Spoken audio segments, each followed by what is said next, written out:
Sam and I, as he mentioned, are from Florida, and we drove up from Tampa, right outside of Tampa, to Nashville to attend a music school.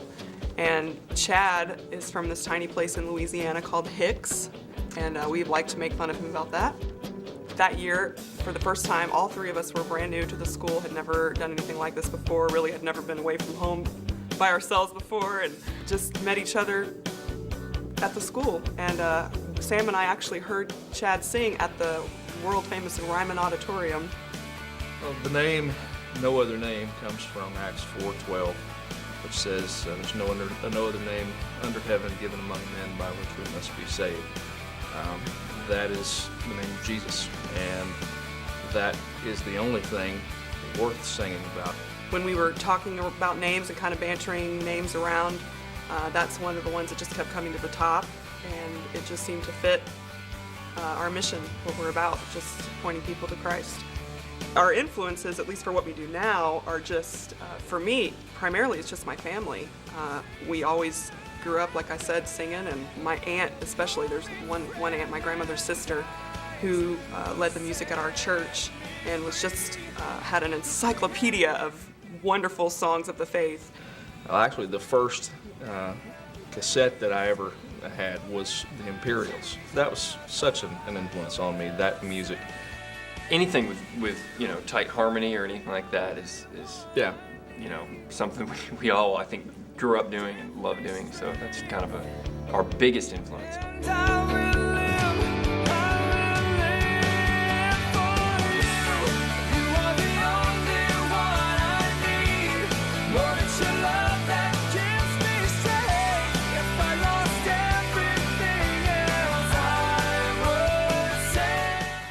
People come to see No Other Name, for us, it's a worship experience.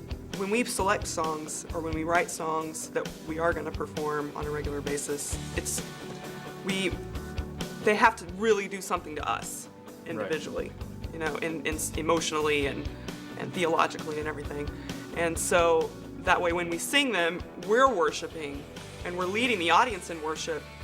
I hope they're led to the throne. Our main ministry is after we leave.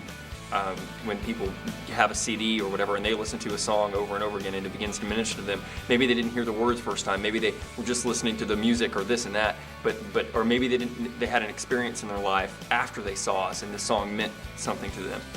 That they'd be able to walk away that night when it's all over with and say, wow, I just had a God experience. God showed up tonight. That was great. I've got to go tell somebody about this.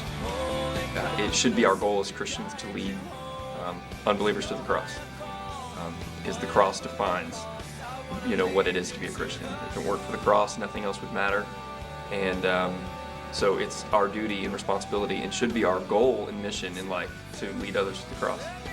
We are, as Christians, to go out and try to show people the way to Jesus. We're to point people in that direction. Without Christians filling that role, then how in the world is anybody gonna see the truth and know the truth? We have to get out and we have to go and find them. We can't wait for them to come to us. We have to go to them. Christ left us with a pretty big commandment. The very last thing he said before he left earth was go and teach all nations.